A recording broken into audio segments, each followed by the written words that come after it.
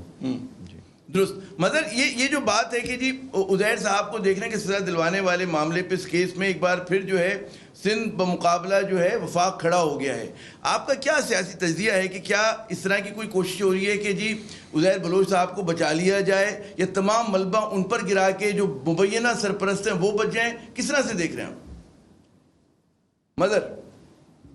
یہ کہیں نہ کہیں تو دیکھو عامر, یہ ضرور ہوگا. یہ جو آج ایک دم چیز آئی سامنے کہ وربل اس میں ایک دم وہ مکر گئے.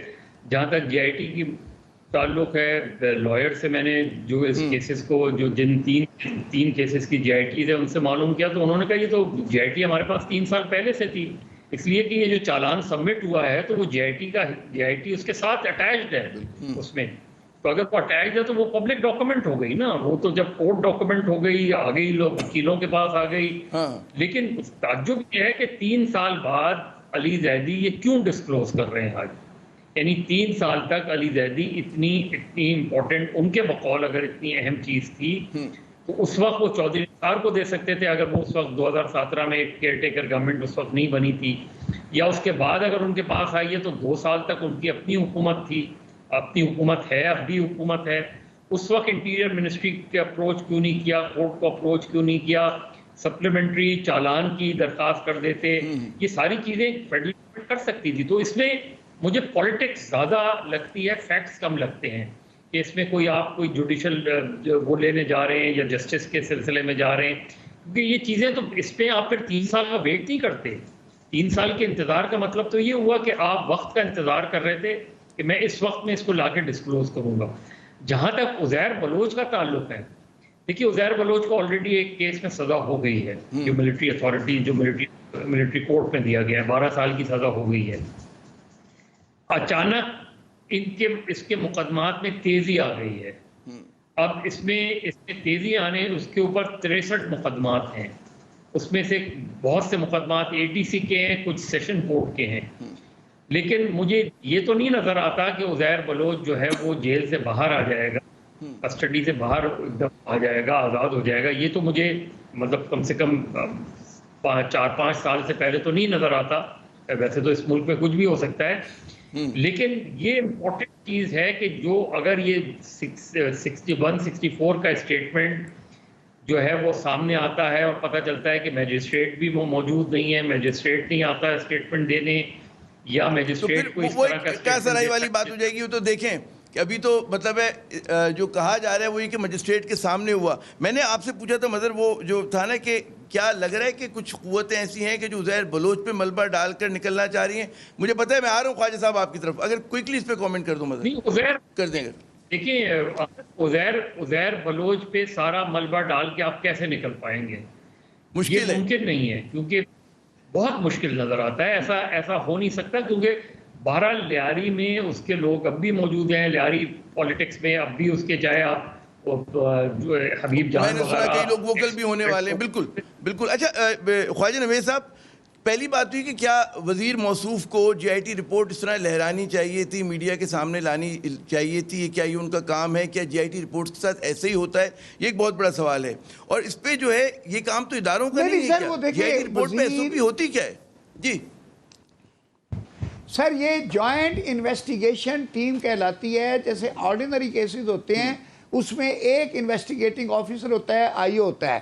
یہ کیا ہوا کہ جب اینٹی ٹیررسٹ ایکٹیویٹیز کا ایکٹ آیا تو اس کے تحت انہوں نے یہ جے آئی ٹی اسی میں پرووائڈڈ تھی, تو اس میں ISI کے بندے, MI کے بندے, IB کے بندے, پولیس کے بندے اور SSP لیول کے, کبھی DSP لیول کے, ان کو ممبر بنا کے تو جو بہت سے ملک کے دشمن عناصر اور ان کے کیسز ہوتے تھے تو ان کو بٹھا کر تاکہ بالکل ٹرانسپیرنٹ رپورٹ بنے, تو وہ رپورٹ بنا کے پھر وہ اس میں اپنی فائنڈنگ صرف یہ دیتے ہیں بلیک, گرے اور پتہ نہیں کلیئر.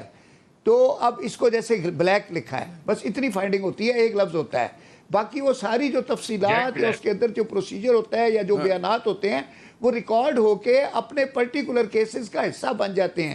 وہ میری بات نامکمل رہ گئی تھی, 164 کا جو بیان ہے نا, ہر ملزم ریٹریکٹ کرتا ہے, لیکن اس بیان کو پروف کرنے کے لیے میجسٹریٹ صاحب کا عدالت میں بیان ہوتا ہے, ملزم کا وکیل میجسٹریٹ صاحب کو فلی کراس ایگزامن کرتا ہے اور پھر آخر میں ان کو سجیشن کرتا ہے کہ دیکھیں جی اس نے کوئی بیان نہیں دیا اور آپ نے لکھے ہوئے بیان کے اوپر دستخط کر دیے ہیں.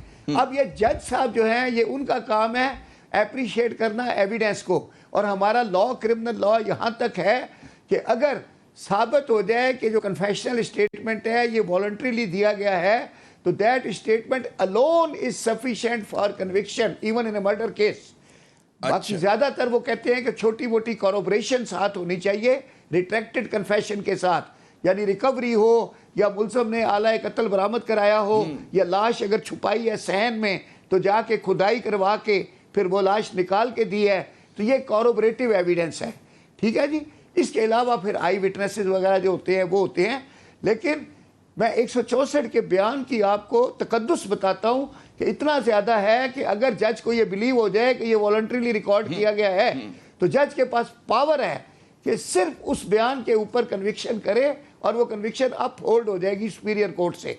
یہ ہے اس کی حیثیت. درست. تو ناظرین آپ نے ایکسپرٹس کی ہماری رائے سنی. ہمارا اس اہم ترین موضوع پہ جو ہے گفتگو کا سلسلہ جاری ہے, لیکن یہاں پہ لیتے ہیں وقفہ. وقفے کے بعد جب دوبارہ آئیں گے تو کچھ بات کریں گے کہ نظام انصاف کے اوپر کہ کیا ہمارا جو نظام انصاف ہے, عدالتی نظام ہے, کیا ملزمان کو بہت زیادہ فیور کرتا ہے کہ عزیر بلوچ جیسے جو اور مطلب اس قماش کے لوگ ہیں وہ اس کا کس طرح سے ایکسپلائٹ کرتے ہیں, کس طرح سے فائدہ اٹھاتے ہیں. اپنے ایکسپرٹ سے جانیں گے. ہمارے ساتھ رہیے گا.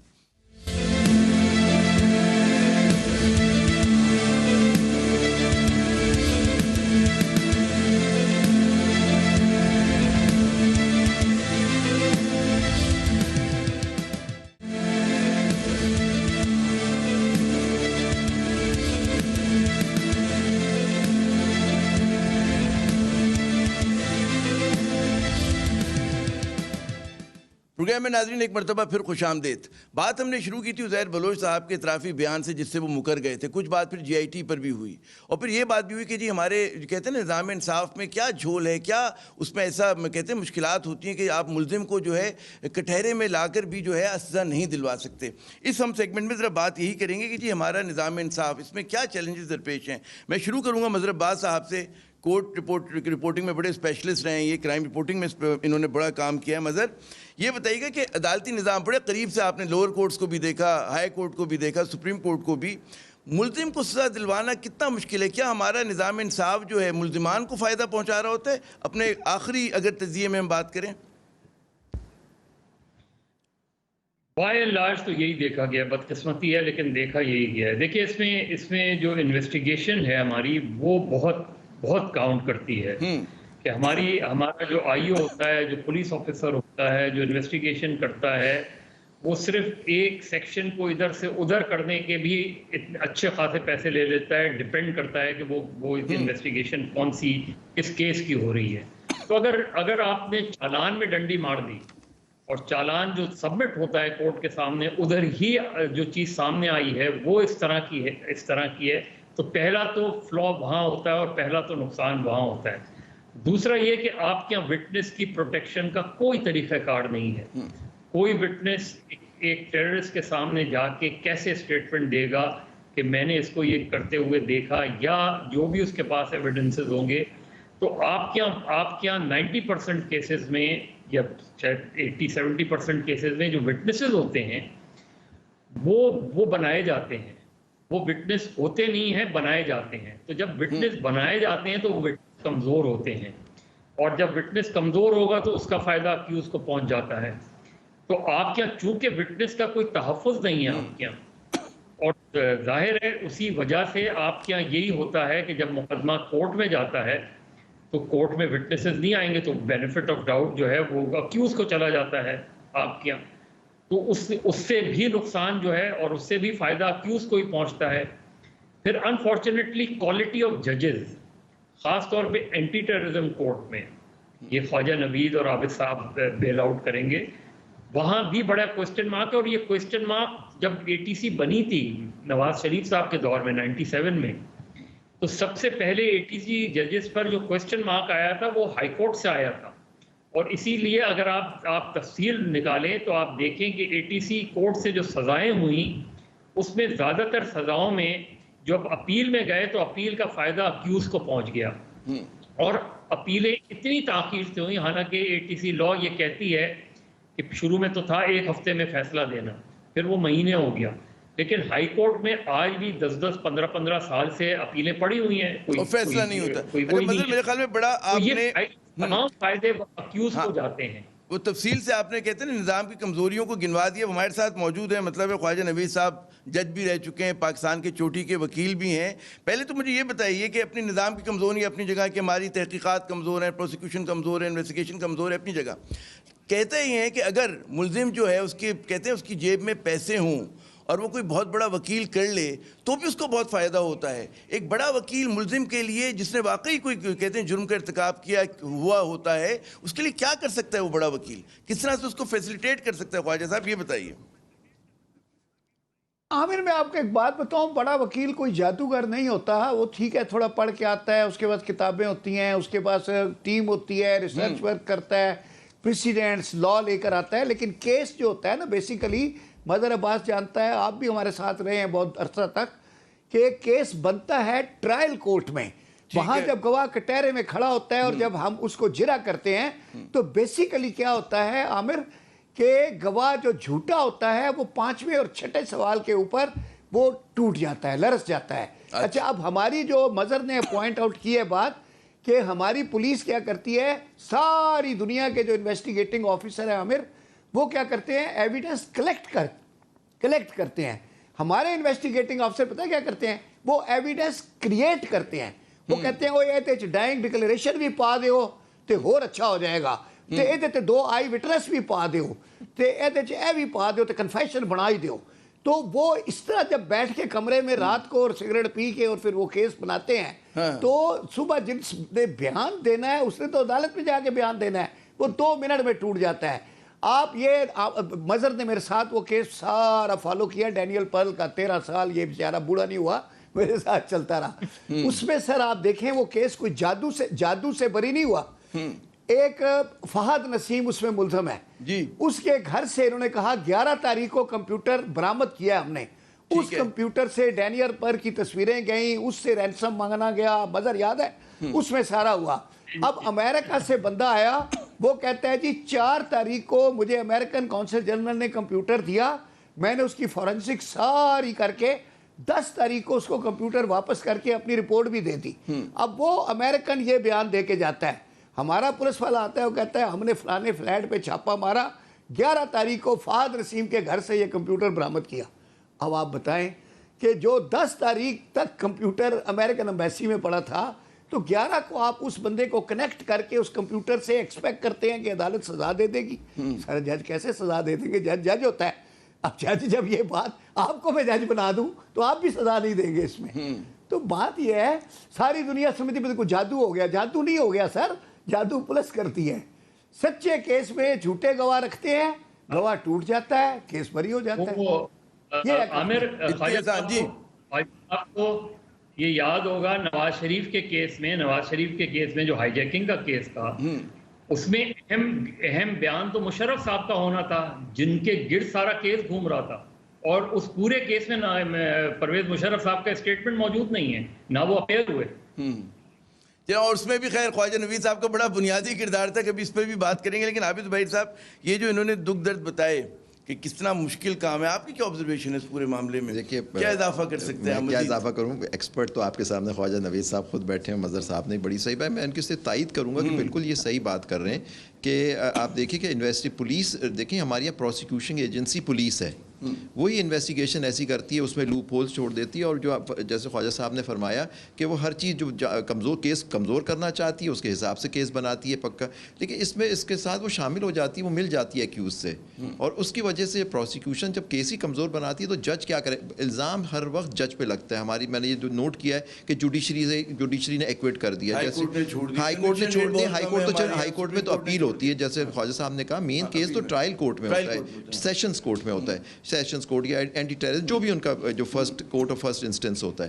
لیکن اس کے اندر ہی دیکھیں عدالت نے تو شہادت دیکھنی ہے, اب شہادت پروڈیوس کس نے کرنی ہے, پولیس نے. ابھی آپ نے جیسے اظہر صاحب نے فرمایا کہ اسی کیس میں عزیر میں جن کو وٹنس بنانا تھا, ان کو ایکیوز بنانا تھا, ان کو بنایا ہی نہیں ہے پولیس نے, اس آئی او نے. تو اب جب یہ کیس چلے گا تو اس میں کہاں سے ایویڈنس آئے گی کیا؟ تو ظاہری بات جج کے سامنے ایویڈنس سے وہ کیس ہی نہیں صاحب, کیونکہ پروسیکیوشن پہ جو برڈن ہے بارے ثبوت یہ ہے کہ بیانڈ آل ریزنیبل ڈاؤٹ اس کے دکھانا ہے کہ جی یہ اس آدمی نے یہ کرائم کیا, اس نے یہ جرم کیا. تو اب وہ جب تک وہ کریں گے تو جج کیا کرے گا, جج کے سامنے ایویڈنس نہیں آئے گی, اس نے اپنی آنکھوں سے بھی دیکھا وہ کچھ نہیں کر سکتا جب تک اس کے سامنے ایویڈنس نہیں آئے, اور اسی بنا پہ چل جاتا ہے. خواجہ صاحب کی تھوڑی بات سے میں تھوڑا سا اختلاف کروں گا کہ بڑے وکیلوں کا کام ہوتا ہے, بڑا کام ہوتا ہے. آنے والے تھے بڑے وکیل کیا کرتے ہیں اصل میں, خواجہ صاحب مان نہیں رہے, خود بڑے وکیل ہیں ماشاء اللہ. انہوں نے صحیح میرے خیال سے اپنی تعریف خود نہیں کی, لیکن ان کا بھی بڑا ہاتھ ہوتا ہے, ان کا بڑا ہاتھ, سارے بڑے بڑے ملزمان کو انہوں نے مطلب چھڑانے میں ان کا بھی بڑا ہاتھ ہوتا ہے. دیکھیں ایویڈنس جو بنتی ہے, دیکھیں جرا جو ہوتی ہے صحیح, اصل جو کیس کا جو لباب ہوتا ہے وہ جرا ہوتی ہے. اب جیسے انہوں نے پولیس نے گواہی جھوٹے دی ہے تو وہ کہہ رہے 5ویں سوال پہ وہ ٹوٹ جاتا ہے, تو یہ جرا کا کام ہوتا ہے. جرا سے ہی آپ ثابت کر اسے دکھانے کا کرتے ہیں کہ اگر یہ پروسیکیوشن جو ایکیوز کو کہہ رہی ہے کہ یہ اس آدمی نے ملزم نے یہ جرم کیا ہے, اگر آپ اسی کو توڑ دیں گے تو پھر ختم ہو گئی بات. تو وہاں پھر ایویڈنس, لیکن سسٹم میں خرابی ہے. ہمارے سب سے بڑی خرابی ہے پروسیکیوٹنگ ایجنسی سے. جب تک پولیس نہیں صحیح ہوگی یا پروسیکیوشن ایجنسی صحیح نہیں ہوگی, آپ کے یہاں کنوکشن ریٹ کا رول ہوگا, اور اسی طرح یہ ملزم جو ہے وہ چھٹتے رہیں گے سر. اور انصاف, دیکھیں انصاف جو ہوتا ہے نا ایک سوسائٹی میں, انصاف اگر اس کو جس نے جرم کیا اگر اسے انصاف نہ ملے, جس کے ساتھ ہوا کہ جس کے ساتھ ظلم ہوا اس کو انصاف نہیں ملے گا, تو یہی انارکی آپ کے سسٹم ہے. پہلو سوال تو بنتے ہی ہے, میرے خیال میں بہت سارے ذہنوں میں آتا ہوگا کہ وکلا کو پتہ ہوتا ہے کہ اس آدمی نے واقعی جرم کا ارتکاب کیا, اور پھر بھی آپ لوگ مطلب ہے بڑی زور و شور سے اس کی وہ کرتے ہیں. دیکھیے اس میں مطلب نہیں, اس میں تھوڑا سا پروفیشن ہے آپ کا, بالکل صحیح. دیکھیے اس میں ایک بات ہے, یہاں میں نے جو چیز نوٹ کی کہ اگر آپ کا دیکھیے رائٹ آف ڈیفینس ہر انسان کا حق ہوتا ہے, ٹھیک ہے نا. اب یہاں کسی نے قتل کیا, اب قتل جیسے فرمایا قتل کیا, اس کے اندر کوئی بھی وجوہات ہو سکتی ہیں, انسٹنٹ پرووکیشن ہو گئی, جی اس نے مار. تو یہاں یہ ہوتا ہے کہ وہ ثابت یہ کرنا ثابت کیا جاتا ہے اس نے قتل ہی نہیں کیا.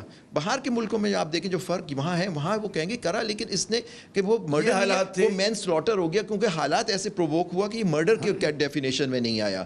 تو یہ چیز سائیکالوجی کی جو بھی سائیکالوجی کیس تھا, یہ ڈیوریس جو بھی آپ کہیں, اس میں مختلف اس کے ڈیفینسز ہو سکتے ہیں. کہ یہ اس ڈیفینس وائٹ کالر کرائم, اس میں کیا ہوتا ہے کہ بلین روپیز کھا گئے ملک کے, اس میں تو ظاہر ہے کوئی مطلب جذباتی وجہ نہیں ہوتی, نہیں جذباتی, لیکن اس کو بھی دیکھیں عامر صاحب, اس کو بھی تو ثابت کرنا ہوتا ہے نا. آپ ادھر بھی جو ایویڈنس لاتے ہیں, اب یہاں بھی وہاں تو پروسیکیوشن تو چلیں, یہاں پولیس ہے, آپ نے کہا پولیس کرپٹ ہے, اس کے اندر ہی کرپشن یا اس کی کمزوریوں کی وجہ سے ہوتا ہے. لیکن وہاں تو ایک نیب, جیسے نیب کے آپ وائٹ کالر کرائم میں زیادہ اینٹی کرپشن لا ہوتا ہے, وہ پولیس کرتی ہے, اینٹی کرپشن ڈپارٹمنٹ ہوتا ہے, یا آپ چلیں نیب لے لیں, وہ اندر وائٹ کالر کرائم کا ایشو ہے. تو وہاں اگر وہاں سے بھی اگر ریفرنسز بن کے آپ زیادہ کمزور ریفرنس بنے, فائدہ ملزم کو ہوگا, مسئلہ نظام کا ہے. اچھا مظہر صاحب آتے ہیں دوبارہ عزیر بلوچ کیس کی طرف. یہ کیس جو ہے صرف قتل و غارت گری کا نہیں ہے, بھتہ خوری کا نہیں, بلکہ اس کا ایک سیاسی پہلو بھی نکل آیا ہے. کیا آپ کے خیال میں آسان ہوگا اس کو مطلب اس طرح سے چلانا کہ جتنے سیاسی تنازع کھڑے ہو گئے اس کے ساتھ؟ جی خواجہ صاحب کچھ کہہ رہے ہیں پہلے, خراب کر رہے ہیں کیس کو. جی خواجہ صاحب عامر یہ خراب کر رہے ہیں کیس کو سیاست میں ڈریگ کر کے. اچھا میں ذرا عابد کی بات کو آگے بڑھاؤں گا. عابد نے کہا کہ یہ جو پروسیکیوشن ہے اس کو صحیح نہیں کیا جا رہا, اصل میں ہمیں پروسیکیوشن اور انویسٹیگیشن کو زور دینا ہے. ہم کیا کر رہے ہیں آپ ذرا دیکھو, سن 75 میں ہم قانون بدلتے ہیں اور جج بدلتے ہیں, اور جج اور پاورفل لاتے ہیں کہ سزا دے. بھائی پہلے پروسیکیوشن صحیح کرو. پہلے ہم نے دیا 1975 میں suppression of terrorist activities act, اس سے پہلے ہوتا تھا سندھ کرائم کنٹرول ایکٹ کے, جس کو اٹھانا اس میں بند کر دو. اس کے بعد آ گیا S T A. S T A میں ایسی دفعات تھی کہ ایس ٹی اے میں بیل ہی نہیں ہو سکتی. انہوں نے کہا یہ اس میں نو کورٹ کین گرانٹ بیل. پھر ایس ٹی اے ریڈنڈنٹ ہو گیا خود ہی. کیونکہ اس کی ویلیو ختم ہو گئی. اس کے بعد جناب آ گیا یہ سپیڈی ٹرائل کورٹ ایک نکالا تھا نواز شریف صاحب نے, وہ اپنی موت خود ہی مر گیا 2 مہینے میں. یاد ہے مطلب بات, جس میں وہ بشیر خاسخیلی والے اور وہ جنہوں نے وہ سیمنٹ فیکٹری پہ حملہ کیا تھا, عبدالرحمان شاہ صاحب کو جج بنایا تھا, یاد آیا, ہائی کورٹ کے جج کو اس میں بنایا تھا جج. وہ سر 7 دن میں کیس ہی بری ہو گیا. اس کے بعد پولیس نے وہ بند کر دیا, وہ ایکٹ ہی ختم ہو گیا. پھر آ گیا 1997 میں یہ ATA اینٹی ٹیررسٹ ایکٹ. اب اس کے بعد پتہ نہیں کیا اس کے بعد پتہ نہیں اب کون سا آنا ہے, اس کا کوئی سپر آ جائے گا. تو بات یہ ہے کہ وہ جیسے وہ چائے والے کہتے ہیں اب سپر آ گئی, اب اس کی سپر آ گئی, تو یہ سپر لا لاتے ہیں, پروزیکیوشن کو ٹھیک نہیں کرتے, مگر بنیاد صحیح نہیں کرتے, ہماری بنیاد ٹیڑھی ہے. پڑھے لکھے لوگ چلے اچھا مجھے اگر کرنے کے لیے ان کو چاہیے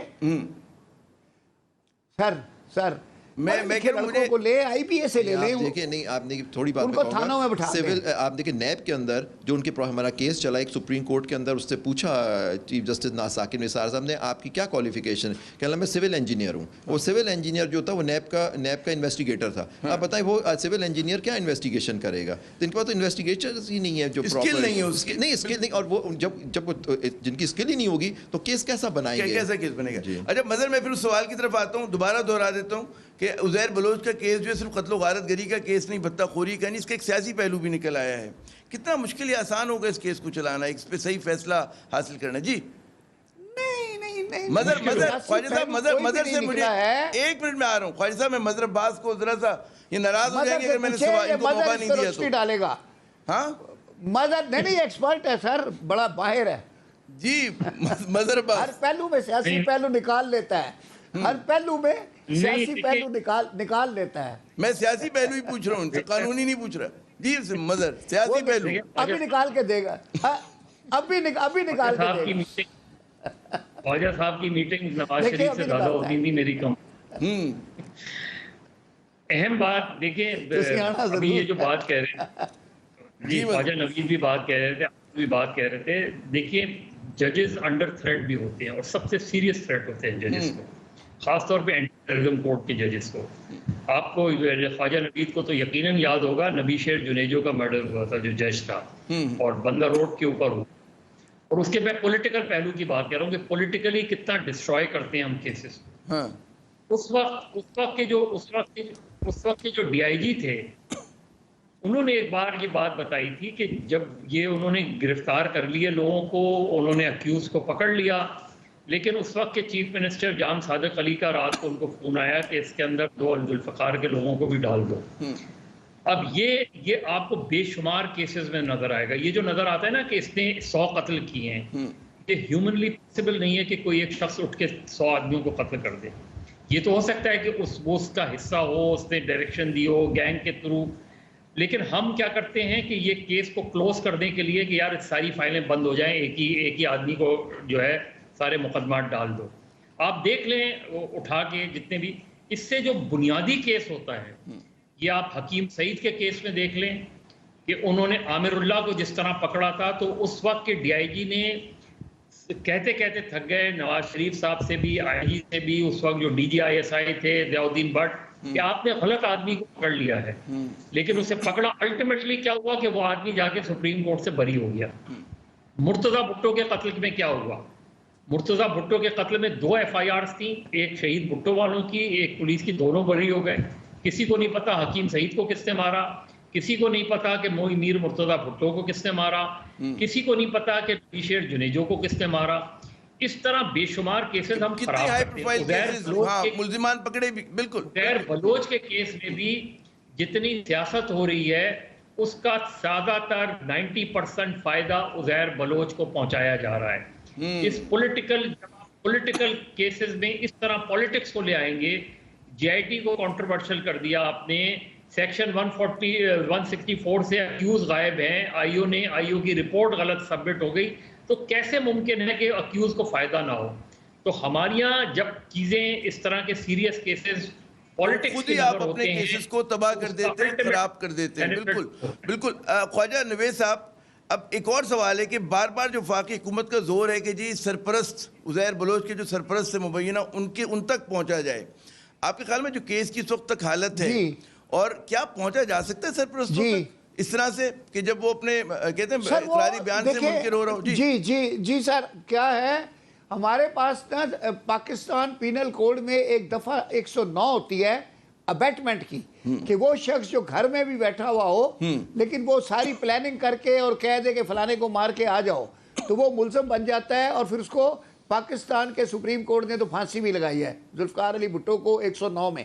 بھٹو صاحب موقع پہ موجود نہیں تھے، وہ تو اس دن ملتان میں تھے، واقعہ لاہور میں ہوا، پھانسی ان کو لگ گئی۔ تو بات یہ ہے کہ یہ 109 دفعہ جو ہے یہ بڑی ڈینجرس ہے، لیکن اب یہ ابیٹمنٹ کو اتنا مس یوز کیا جاتا ہے، جیسے ابھی بتایا مظہر عباس نے، کیمپ فائرنگ کیسز تھے، 22 بندے مرے تھے اس میں، لیکن جام صادق علی نے کیا کیا کہ سٹوری یوں بنوائی کہ چیف منسٹر ہاؤس میں صدارت ہوئی، صدارت کی ہے آصف زرداری نے، قائم علی شاہ ساتھ بیٹھا، ساتھ منظور وسان تھا، شاہ نواز جنیجو تھا، ساتھ مدنی شیخ تھے، جتنی ان کی اوپر کی ہیرارکی تھی سب کو ایکیوز بنا دیا، بلال شیخ، سلیم الدین سلو، احمد روفی، یعنی وہ جو زاہد سعید کرمنلز کے ساتھ۔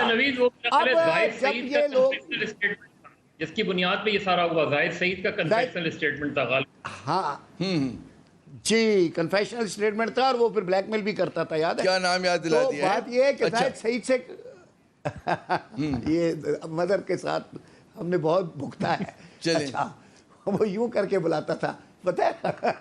چلیں اچھا، مجھے میں اسی گفتگو کو آگے بڑھاتا ہوں، حافظ زبیری صاحب کی طرف لے کے جاتے ہیں۔ حافظ صاحب، فائل پہ لکھ کے تو ظاہر ہے جو بھی سرپرست ہوگا نہیں دیتا ہوگا کہ جی فلاں کو قتل کر دیں، فلاں سے بھتہ لے لیں، اس چیز کو ثابت کرنا، اب ذوالفقار علی بھٹو صاحب کا کیس بھی ایک متنازعی کیس ہے نا کہ جس طرح سے، تو اس میں جو بھی اس کے مبینہ سرپرست ہیں کس طرح سے، کتنا بڑا چیلنج ہے اس کو ثابت کرنا عدالت میں؟ دیکھ عدالت میں ثابت، جب تو ہمارے یہاں تو ایک کہتے ہیں قاتل کو قاتل آپ ثابت نہیں کر سکتے، کجائے کہ اس کو نہیں، ایسی چلانے بات والے نہیں ہوتی، اگر کیس صحیح بنایا جائے نہیں ہوتا نا، نہیں، لیکن ہمارے جو ٹیکس بورڈ ہے میں اس کی بات کر رہا ہوں۔ جی عابد صاحب جی، اگر دیکھیں اگر ثابت کرنا تو پروسیکیوشن اگر کیس صحیح بنائیں گے تو ثابت بھی ہو جاتا ہے، ایسی بات نہیں ہے، کیسز میں آخر لوگوں کو سزائیں ہوتی ہیں، جو آپ کے کیسوں میں آپ اتنا نہیں پڑھتے لیکن کیسوں میں سزا ہوتی ہے لوگوں کو، اور ان کو اس کے آپ کئی پھانسی کے آپ دیکھیں پھانسیاں بھی ہوئی ہیں لوگوں کو ان سزاؤں پہ، لیکن سرپرست کی جو آپ نے بات کی وہ بھی انویسٹیگیشن کا حصہ ہوتا ہے، انویسٹیگیشن کو دیکھنا ہے کہ جیسے خواجہ صاحب نے فرمایا 109 کا جو سیکشن ہے کہ وہ ابیٹمنٹ کا، کہ اس کے اندر دیکھیں کہ اس آدمی نے کس کے کہنے پہ کیا، اب اس نے ایک اسٹیٹمنٹ دیا کہ فلانے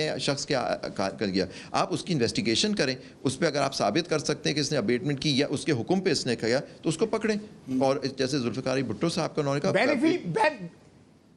بینیفیشری کون ہے، بینیفیشری کون ہے اس کو پکڑیں، بالکل بینیفیشری کرائم کا کون ہے، جی ٹھیک ہے، بالکل تو ممکن ہے یہ۔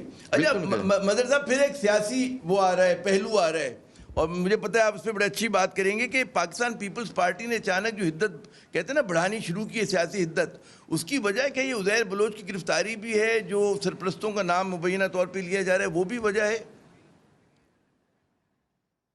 ظاہر ہے سرپرست بیچارے پہلے بھگت چکے ہیں، کئی دفعہ سرپرستی میں ملزم رہ چکے ہیں، اچھا 22 اگست میں رہ چکے ہیں، اسٹیل مل میں سجاد کا قتل تھا تو آصف زرداری مین ملزم تھا اس میں، سجاد حسین صاحب، تو وہ اس میں آصف زرداری ہوا تھا مین ایکیوز واز نثار مرائی، اپنا ذوالفقار مرزا صاحب، اور بعد میں کیا ہوا، سارے بری ہو گئے کیونکہ سارے ابیٹمنٹ میں تھے۔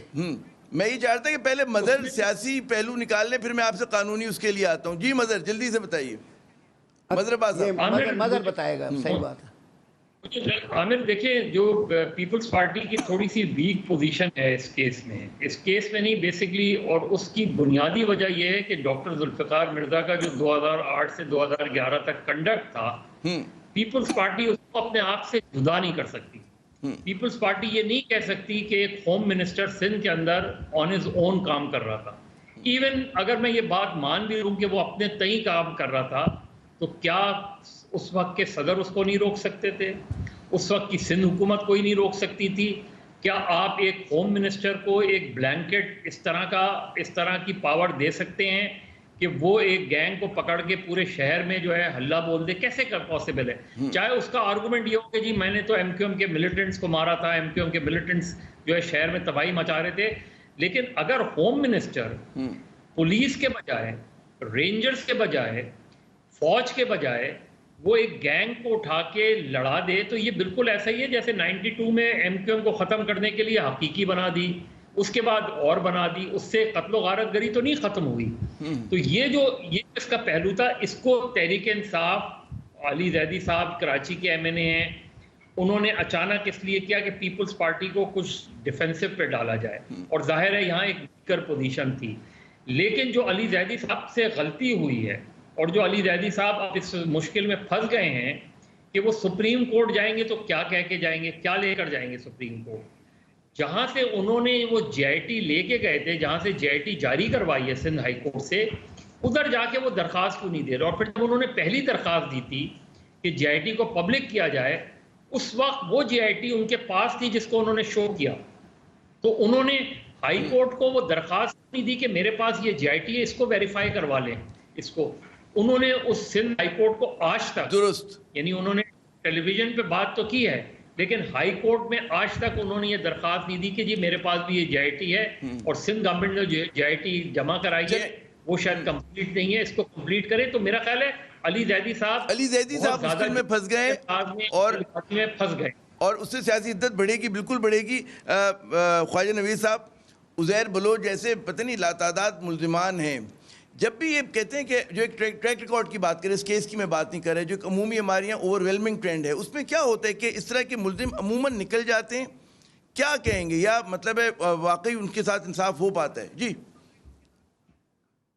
نہیں سر، اب بات کیا ہوتی ہے کہ جب یہ ایک چھوٹے ملزم کے ساتھ ایک بہت بڑا جو ملزم ساتھ ملا دیتے ہیں، اب وہ بڑے ملزم کے پاس تو ایک بہت بڑا انفراسٹرکچر ہوتا ہے، اس کے پاس میڈیا بھی ہوتا ہے، اس کے پاس بڑے بڑے وکیل بھی ہوتے ہیں، پھر اس کے ریسورسز ہوتے ہیں، وہ پھر گواہوں کو بھی اغوا کرا لیتے ہیں، توڑ بھی لیتے ہیں، گواہوں کو پیسے بھی دے دیتے ہیں. اس سب چیزوں کا فائدہ پھر چھوٹے ملزم کو مل جاتا ہے. یعنی جن کیسوں میں آصف صاحب بری ہوتے تھے اس میں زاہد سعید بھی بری ہو جاتا تھا. تو بات یہ ہے کہ جب ان کے ساتھ اس کو لگا دیں گے تو وہ بھی بری ہو جائے گا. بلال شیخ بھی بری ہو جاتا تھا، سلیم الدین سلو بھی بری ہو جاتا تھا، اور وہ احمد روفی بھی بری ہو جاتا تھا. مجھے اجازت دے کہ اب کہ سب سے مشکل سوال اور آخری سوال میں عابد زبیری صاحب سے کروں. عابد زبیری صاحب، جو کہتے ہیں نا لب لباب یہ نکلا ہے کہ جی ہمارا جو کرمنل جسٹس سسٹم ہے وہ بہت کمزور ہے، اور اس کو بہتر بنانے کے لیے عدالتی سطح پہ کیا ہونا چاہیے؟ کیا آپ سمجھتے ہیں کہ پولیس کے لیول پہ ہونا چاہیے؟ کیا اقدامات کیے جائیں وار فوٹنگ کے اوپر؟ ورنہ جی دیکھیے، میں تو سمجھتا ہوں کہ پورے سسٹم کو سنوارنے کے لیے ایک پولیٹیکل ول ہونی چاہیے. وہ ہمارے پاس نہیں ہے سر. ہم سسٹم کو، ہم اسٹیٹس کو کے لوگ ہیں، ہم چاہتے ہیں اسٹیٹس کو جس میں جو انفلوئنشل لوگ ہیں ان کو کوئی چھو نہیں سکتا. جیسے خواجہ صاحب نے بھی فرمایا کہ آپ نے چھوٹے کے ساتھ بڑے کو لگا دیا تو وہ سب اس کو بھی فائدہ ہوتا چلا گیا. تو آپ اسٹیٹس کو میں ہیں، جس کے پاس پاور ہے سر وہ اپنے مرضی سے فیصلے لے لیتا ہے. یہ جو ہوا ہے، کیونکہ جیسے پوری شہادتیں منور کر لیتا ہے، وہ انویسٹیگیشن پہ اثر انداز ہو سکتا ہے. اب یہی پولیس ہے، وہ ان کی گورنمنٹ کے اندر، ان کے گورنمنٹ کے انڈر کام کر رہی ہوتی ہے. اگر آدمی پریشر میں آتا ہے تو ان کے حساب سے وہ رپورٹ بنائے گا، اس کے حساب سے وہ کیس بنائے گا. تو ان کو تو کبھی سزا ہو ہی نہیں سکتی اس سسٹم میں انلیس کوئی ایسی پولیٹیکل ول ہو. آپ دیکھ لیں کس نیب کو چلیں، یہ تو کرمنل کو چھوڑیں، نیب کے بڑے بڑے کیسوں میں کس کیس میں سزا ہوئی ہے. آپ دیکھیں بڑے بڑے کیس آپ اٹھا کے دیکھ لیجئے، آج تک بعض کے بہت زوردار آگے چھوڑ دیں سر، بعض کے جیسے منی، یہ جو فیک اکاؤنٹس کا کیس ہے، 1 سال گزر چکا ہے، آج تک چارج فریم نہیں ہوا.